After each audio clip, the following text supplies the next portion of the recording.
Seigneur, ta parole est grande, elle demeure à jamais. Ta parole est infaillible, rien ne peut la supprimer. Bienvenue, chers spectateurs, je vous souhaite la bienvenue, ainsi qu'à tous nos spectateurs partout dans le monde, à un nouvel épisode du programme d'études quotidien Toute la Bible. Nous sommes toujours dans notre étude des livres de l'Ancien Testament. Nous sommes arrivés au livre d'Ésaïe, le premier des livres prophétiques. Aujourd'hui, nous allons étudier le chapitre 7 du verset 15 jusqu'à la fin du chapitre.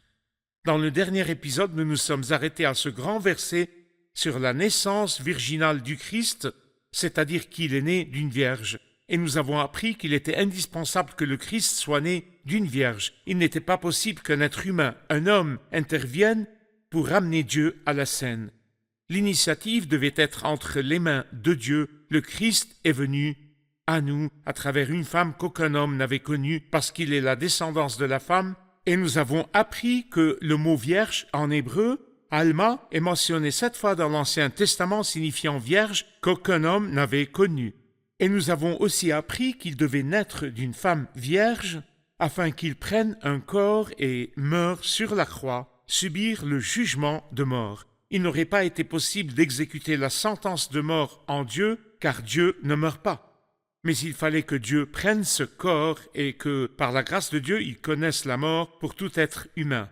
Aujourd'hui, nous allons passer à un nouveau sujet, au chapitre 7, des paroles à propos des ennemis et de la ruine et le jugement qui viendra sur le pays de Juda. Je vais laisser la chance à l'étude pendant l'épisode pour que nous apprenions qui sont les ennemis et comment et quand cette ruine se produira ou s'est produite. Au début de l'épisode, permettez-moi de souhaiter la bienvenue à mon invité, que j'ai l'honneur d'avoir avec moi, le frère Youssef Riyad. Bienvenue, frère Youssef. Merci beaucoup, frère Riyad. Nous accueillons également le public qui est avec nous. Bienvenue à vous tous. Chers spectateurs, je vous encourage à réunir votre famille et préparer votre Bible et rejoignez-nous dans notre étude d'Ésaïe 7. Nous commençons notre étude après la pause.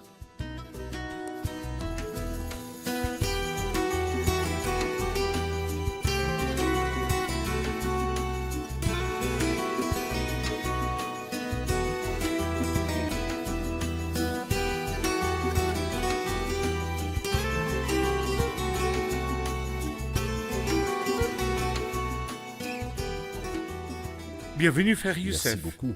Frère Youssef, dans l'épisode précédent, nous avons terminé de parler de la question du signe des signes de la naissance virginale du Christ. Avant de commencer à lire à partir du verset 15, je voulais savoir en général à propos du Christ dans l'Ancien Testament. Ici, il y a une prophétie sur sa naissance virginale, comment il allait naître, qu'il sera appelé Emmanuel. J'ai besoin que vous nous donniez une prophétie ou 2 ou 3 sur où il naîtra, comment il mourra, quand il mourra et les questions liées à la personne du Christ dans les prophéties de l'Ancien Testament.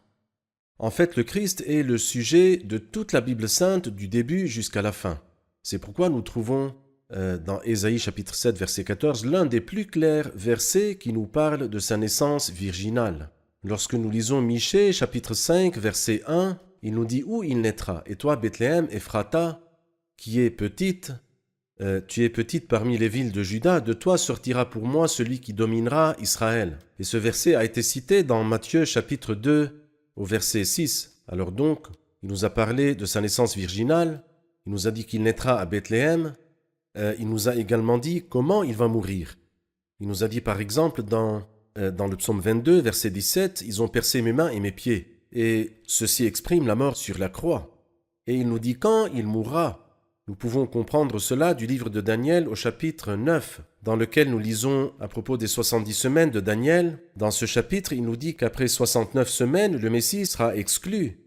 Donc, nous pouvons déterminer exactement quand il naîtra, ou plutôt quand il mourra. Ce sont des preuves que la Bible est pleine de prophéties concernant le Christ. Elle nous dit quand et comment et où il naîtra et comment il vivra. Et en fait, le livre d'Ésaïe est plein de prophéties sur la voie de son ministère, la joie du Père en lui, ainsi de suite. D'accord. Et bien sûr de sa gloire future et Bien de sa sûr, gloire dans oui. le règne millénaire. Nous poursuivons notre lecture à partir du verset 15. « Il se nourrira de lait caillé de miel jusqu'à ce qu'il sache rejeter le mal et choisir le bien. Cependant, avant que l'enfant sache rejeter le mal et choisir le bien, le territoire dont tu redoutes les 2 rois sera abandonné. » Il parle ici dans le verset 15 d'un enfant et dans le verset 16 d'un enfant, est-ce que c'est une discussion, une extension et une suite du discours sur le Christ, ou cela a-t-il un autre sens? Eh bien, nous pouvons dire que le verset 15 est une suite de la discussion sur ce nouveau-né. Alors il dit la Vierge sera enceinte, elle mettra au monde un fils et l'appellera Emmanuel. Il se nourrira de lait caillé et de miel jusqu'à ce qu'il sache rejeter le mal et choisir le bien. Et ce verset nous éclaire sur deux choses que nous pouvons comprendre ou apprendre. La première chose, c'est que le Christ, dans sa croissance, grandissait d'une façon normale. C'est ce que nous comprenons de l'évangile de Luc. L'enfant grandissait et se fortifiait en esprit, il grandissait en sagesse, en taille et en grâce devant Dieu et devant les hommes. Un homme parfait. Un homme parfait. Cependant, ce verset nous montre aussi qu'il a grandi dans un environnement pauvre. Et en fait, nous savons que le Christ, à sa naissance, il a choisi de naître pauvre. Il aurait pu être issu des familles les plus riches, et cela aurait été un honneur pour n'importe quelle famille que le Christ en naîtrait. Mais il a choisi de naître dans un environnement pauvre. Ici, lorsqu'il nous dit qu'il se nourrira de lait caillé et de miel, ce qu'il veut dire ici, ou bien ces deux mots d'origine hébraïque veulent dire que c'est la nourriture des pauvres, le lait caillé ou bien le yaourt ou quelque chose comme cela. Donc ce qu'il veut dire, c'est qu'il ne grandira pas dans un environnement riche, avec une cuillère en or dans la bouche, pas comme Salomon, fils de David, qui est né dans un palais. Mais nous savons qu'il a été élevé et a vécu à Nazareth, un village très pauvre, extrêmement humble. Et la Bible sainte nous dit en effet, vous connaissez la grâce de notre Seigneur Jésus-Christ, pour vous, il s'est fait pauvre alors qu'il était riche. En tant qu'homme, il grandissait normalement parce qu'il était un être humain dans tous les sens du terme. Et puis, il a choisi d'être pauvre. Il a choisi de vivre la vie des pauvres. C'est juste. Et que l'offrande des pauvres soit offerte en son nom. Exactement. D'accord. Poursuivons les paroles au verset 16. Cependant, avant que l'enfant sache rejeter le mal et choisir le bien, le territoire dont tu redoutes les deux rois sera abandonné. Ici, on parle aussi d'un enfant. Oui. Qui est cet enfant? L'enfant ici n'est pas une continuation du discours sur le Messie, parce que justement, il nous parle de l'enfant qui accompagnait Ésaïe lorsqu'il partit à la rencontre Chez d'Akaz, Arjashub. chez Arjashub. Il lui dit « Prends ton fils chez Arjashub ». Et ce qu'il veut vraiment dire, c'est qu'avant que cet enfant grandisse, mûrisse, avant qu'il n'atteigne l'âge où il peut choisir et refuser, et bien sûr tous les hommes atteignent un jour cet âge-là qui n'est pas un âge très avancé. Alors avant que cet enfant grandisse et mûrisse, avant qu'il sache rejeter le mal et choisir le bien, le territoire dont tu redoutes les deux rois sera abandonné. Il s'agit de ces deux rois conspirateurs qui viennent contre lui. Et c'est ce qui s'est réellement passé, donc il veut dire que dans un très court laps de temps, les deux rois desquels tu es effrayé n'existeront pas. Nous trouvons l'accomplissement de cela dans le deuxième livre des rois au chapitre 15. Oui. Dans le deuxième livre des rois, chapitre 15, verset 30, il dit « Osée, fils d'Éla, forma une conspiration contre Péka, fils de Rémalia, et le frappa à mort. » Dans le chapitre 16, au verset 9, nous lisons également à propos de Rétsin. La Bible dit dans 2 Rois 16, 9, « Le roi d'Assyrie l'écouta, il monta contre Damas, s'en empara, exila les habitants de Kir, et fit mourir Rétsin, qui est le roi d'Aram. » Alors donc, en effet, en très peu de temps, Péka, fils de Rémalia, et Rétsin, roi de Syrie, furent tués. D'accord. Je suis sûr que le public a une question pour cette section. Allons répondre à la question. J'ai une question à propos des versets 14 à 16 que nous avons déjà lus parlant de l'enfant. La Bible dit « La Vierge sera enceinte, elle mettra au monde un fils et l'appellera Emmanuel. Il se nourrira de lait caillé et de miel jusqu'à ce qu'il sache rejeter le mal et choisir le bien. » Le verset 16 dit « Cependant, avant que l'enfant sache rejeter le mal et choisir le bien, le territoire dont tu redoutes les deux rois sera abandonné. » Comment se fait-il que le verset 15 parle d'un autre enfant que celui du verset 16, bien qu'il y ait beaucoup de mots en commun, comme s'il s'agissait du même enfant? Il a besoin d'une preuve. Quelle est la preuve que l'enfant mentionné au verset 16 n'est pas Christ? Eh bien, je pense que le verset 15 est clair. Quand il dit « Il l'appellera Emmanuel, il se nourrira de lait caillé et de miel ». À qui s'appliquent ces paroles? Au Christ. À l'Emmanuel, il n'y a pas d'autre option. Mais lorsque nous comprenons le contexte du verset 16, cependant avant que l'enfant sache, de qui parle-t-il? De quel enfant parle-t-il? Et pourquoi a-t-il dit cette fois-ci avant que l'enfant sache? Si c'est une extension du précédent, il aurait utilisé un pronom. C'est vrai. Parce qu'il parle justement d'un enfant qui était avec Ésaïe.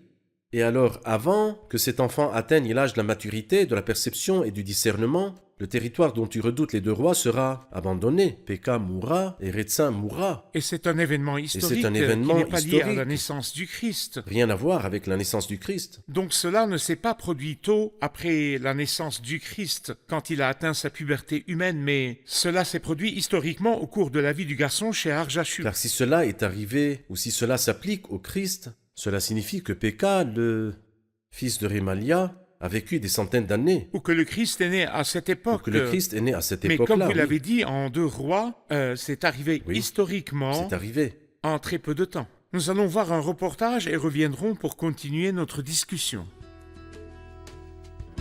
Le Christ ne ressemble à aucun autre. Il est le cœur des desseins de Dieu. C'est à lui que tous les livres de la Bible et toutes ses prophéties font référence. Ces prophéties sont le doigt qui pointe vers le Christ, qui a accompli tous les desseins éternels de Dieu. Il est écrit « La volonté de l'Éternel sera accomplie par son intermédiaire. Oui, le Christ est celui que toutes les générations attendent et le trésor de toutes les nations. C'est celui dont Dieu a parlé dans le jardin d'Éden et c'est lui que Dieu a promis à Abraham en disant « Toutes les nations de la terre seront bénies en ta descendance. » À partir du verset 17, la Bible dit « Par l'intermédiaire du roi d'Assyrie, l'Éternel fera venir sur toi, sur ton peuple et sur ta famille des jours tels qu'il n'y en a jamais eu de pareils, depuis le jour où Éphraïm s'est séparé de Juda. Ce jour-là, l'Éternel sifflera les mouches qui sont dans le delta du Nil en Égypte et les abeilles qui se trouvent en Assyrie. Elles viendront et se poseront toutes dans les pentes abruptes des torrents et les fentes des rochers sur tous les buissons et les pâturages. Ce jour-là, à l'aide d'un rasoir loué de l'autre côté de l'Euphrate, à l'aide du roi d'Assyrie, le Seigneur rasera la tête et les poils des jambes, il coupera même la barbe. Il arrivera ce jour-là que chacun élèvera une jeune vache et 2 brebis. Il y aura une telle abondance de lait qu'on se nourrira de lait caillé. Oui, c'est de lait caillé et de miel que se nourriront toutes les personnes restées dans le pays. À propos de quelle période de temps est-il question, frère Youssef, et quel genre d'ennemis il a mentionné l'Assyrie et l'Égypte? C'est dans quelle période de temps? Le but de ce discours est que l'incrédulité d'Akaz, ou bien l'incrédulité de l'homme, n'a pas empêché la venue d'Emmanuel. Emmanuel viendra de toute façon. Cependant, l'incrédulité ne passera pas ou bien ne restera pas impunie. C'est pourquoi Akaz a dit ces mots « Avec humilité artificielle et piété apparente, je ne demanderai rien, je ne provoquerai pas l'Éternel. » Pourquoi a-t-il dit cela? Nous le comprenons du 2e livre des rois au chapitre 16, quand il envoya au roi d'Assyrie disant « Je suis ton serviteur et ton fils. Monte et délivre-moi des attaques du roi de Syrie et du roi d'Israël. » Et en effet, le roi d'Assyrie vint à lui et le sauva. Mais le Seigneur lui en tiendra compte, car il n'a pas cru quand il lui a dit de ne pas avoir peur, et il a cru le roi d'Assyrie. Donc, l'Éternel fera venir sur toi, sur ton peuple et sur ta famille des jours tels qu'il n'y en a jamais eu de pareil depuis le jour où Éphraïm s'est séparé de Juda. C'est-à-dire la pire période de l'histoire du royaume arrivera à cause de l'incrédulité d'Akaz. Je peux y voir la période qui s'est accomplie après la captivité babylonienne, et je peux y voir aussi la période après la captivité de Titus le Romain, lorsque la terre fut désolée et inhabitée pendant une période d'environ 2000 années. Vous voulez dire pendant la période de l'exil babylonien qui a duré Oui, 70 très ans, bien, une longue 70 période. ans.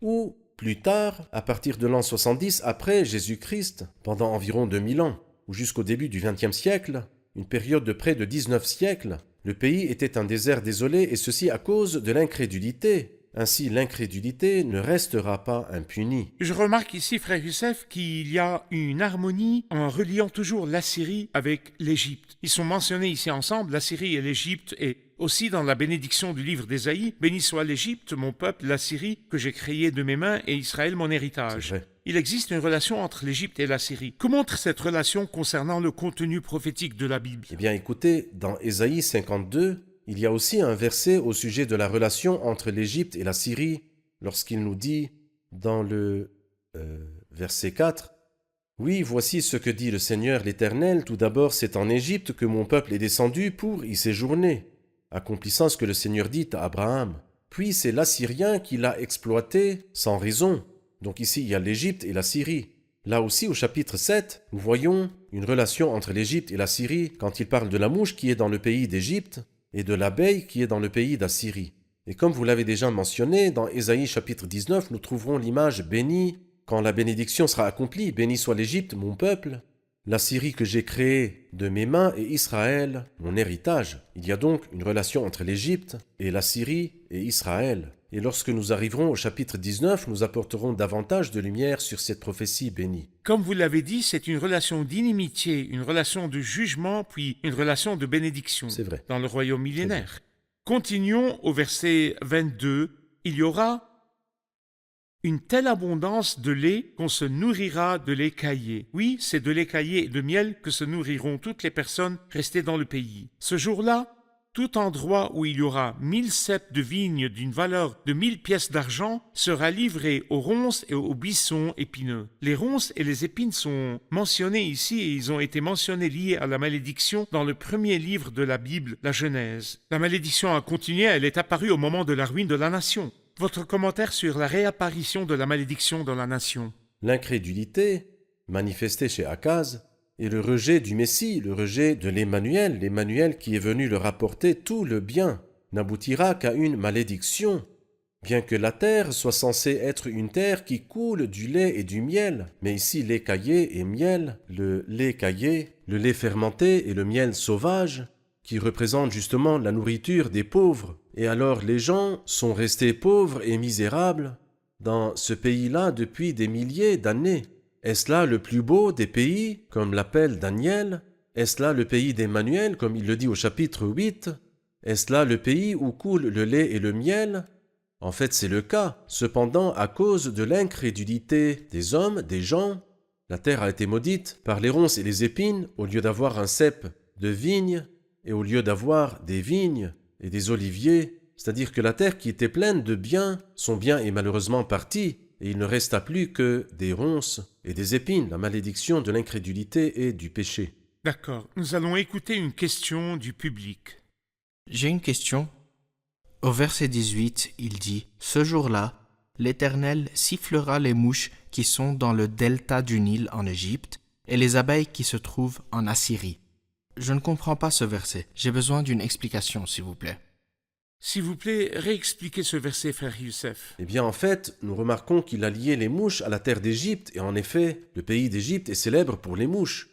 Et il a lié l'abeille à la Syrie, qui est en effet célèbre pour les abeilles. C'est d'un côté. Mais d'un autre côté, la mouche est en fait ennuyeuse. L'abeille n'est pas ennuyeuse, mais nuisible. Elle peut tuer. Et je pense qu'il y a une différence entre les mouches d'Égypte et les abeilles d'Assyrie. Mais il y a aussi une belle expression qui retient mon attention. L'Éternel sifflera. Il dit ce jour-là, l'Éternel sifflera les mouches. Et ici nous voyons l'autorité du Seigneur sur tous les peuples. Car dès que le Seigneur donne le signal, tous exécuteront son ordre. Oui, c'est vrai. Nous lisons dans la Bible, le cœur du roi est un simple courant d'eau dans la main de l'Éternel. Il l'oriente comme il le désire. Et il y a un beau verset dans le livre de l'Apocalypse au chapitre 17. Dans Apocalypse 17, dans les versets 16 et 17, il dit « Les 10 cornes que tu as vues et la bête détesteront la prostituée.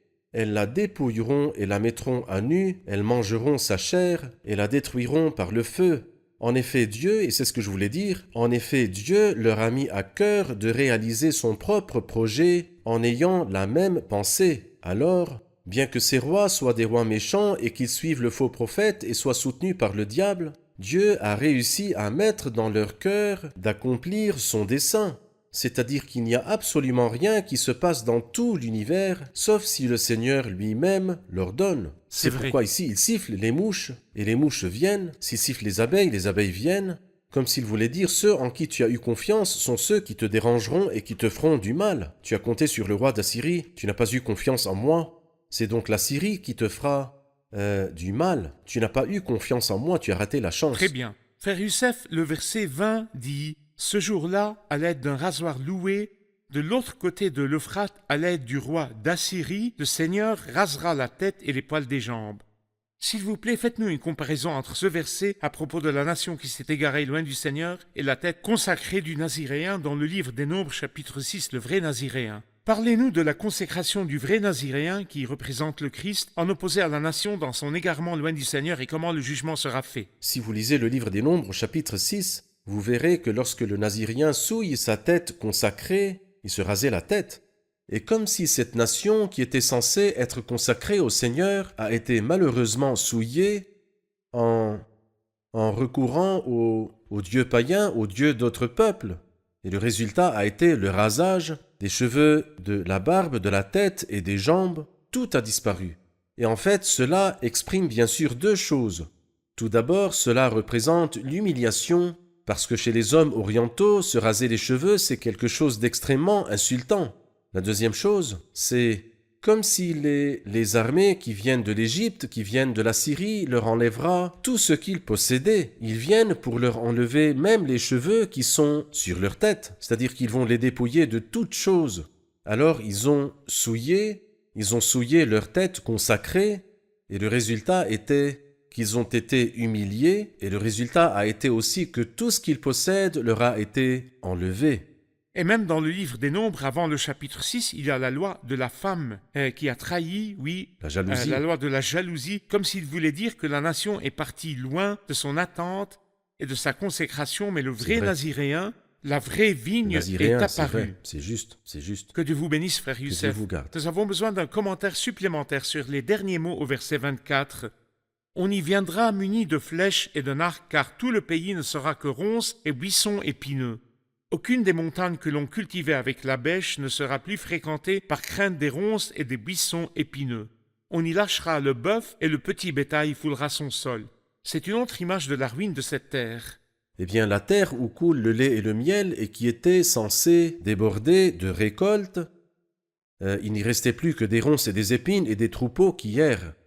Et en réalité, par exemple, dans le livre des Lamentations, il dit « C'est parce que le mont Sion est dévasté et que les renards y rôdent », c'est-à-dire que la terre est restée ainsi pendant très longtemps. Cette terre qui est le plus beau pays n'est plus ainsi à cause de l'incrédulité et à cause du refus du Messie. Très bien. Que Dieu vous bénisse. Nous sommes Dieu vous arrivés à la bénisse. fin de l'épisode. Nous allons revoir l'épisode avec notre public.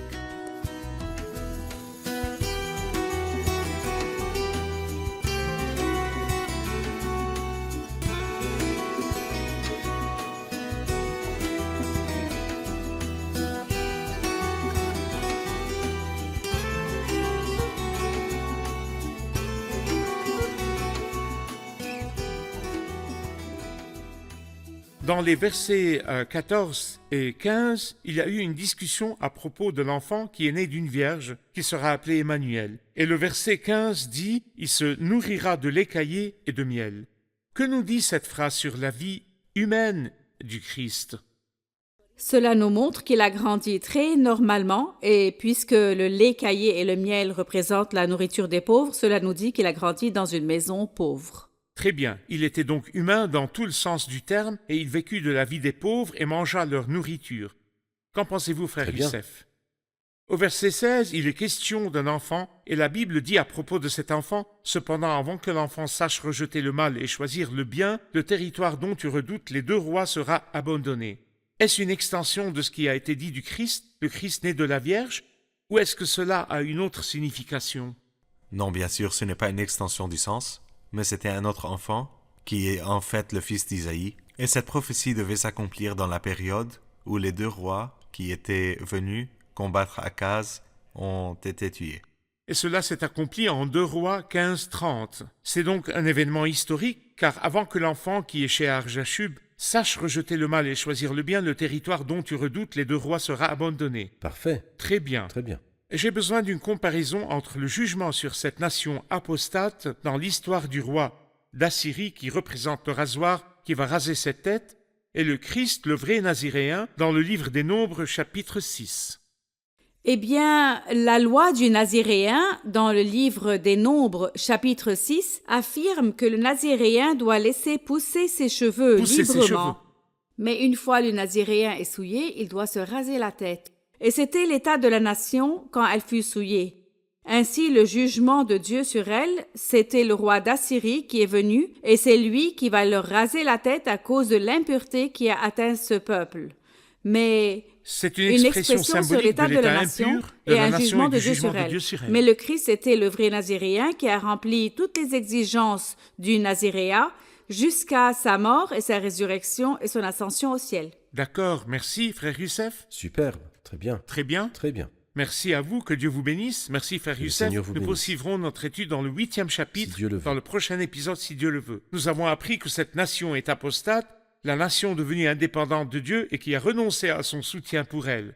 Le Seigneur a envoyé des paroles d'encouragement et de soutien à Akaz et lui dit de ne pas avoir peur du roi d'Assyrie, ou bien du roi d'Aram, ou bien des ennemis. Je suis avec toi, je te protégerai. Mais il envoya chercher l'aide du roi d'Assyrie, et le résultat fut que le roi d'Assyrie, qui était censé le protéger, était même qu'il a détruit. Beaucoup de gens font confiance à d'autres qu'au Seigneur, et même aussi beaucoup de gens ne comptent que sur eux-mêmes. La Bible nous enseigne que faire confiance à Dieu signifie faire confiance aux promesses de Dieu. Quand Dieu parle, il accomplit ses promesses. Dieu parle et accomplit ses promesses. Il nous a dit « Et moi je suis avec vous tous les jours ». Il nous a dit « N'ayez pas peur ». Il nous a dit « Je vous soutiendrai ». Ô croyants, ne recourez pas aux gens et ne leur faites pas confiance. Ne répétez pas l'erreur de la nation qui prend son indépendance du Seigneur. Mais puisque vous appartenez au Seigneur, que le Seigneur soit votre véritable soutien. J'aimerais vous dire, soyez comme le Naziréen, qui en toute soumission laissa les serrures des cheveux de sa tête pousser librement, ce qui symbolisait spirituellement l'obéissance à Dieu. La nation, dans sa désobéissance, a exigé le moment du jugement par la main des méchants tendue sur eux et la main divine de la discipline qui continuait d'être tendue sur eux. Mais pour que vous vous protégiez de la discipline et du jugement, soyez obéissants chaque jour, obéissez aux commandements. Approchez-vous du Seigneur et dites-lui « Tout ce que tu dis, Seigneur, je le ferai en comptant sur ta grâce. » Gardez les commandements du Seigneur, et les commandements du Seigneur vous garderont de la corruption. Je serre ta parole dans mon cœur, afin de ne pas pécher contre toi. Je vous retrouve dans le prochain épisode pour étudier le chapitre 8 du livre d'Ésaïe. Que le Seigneur soit avec vous.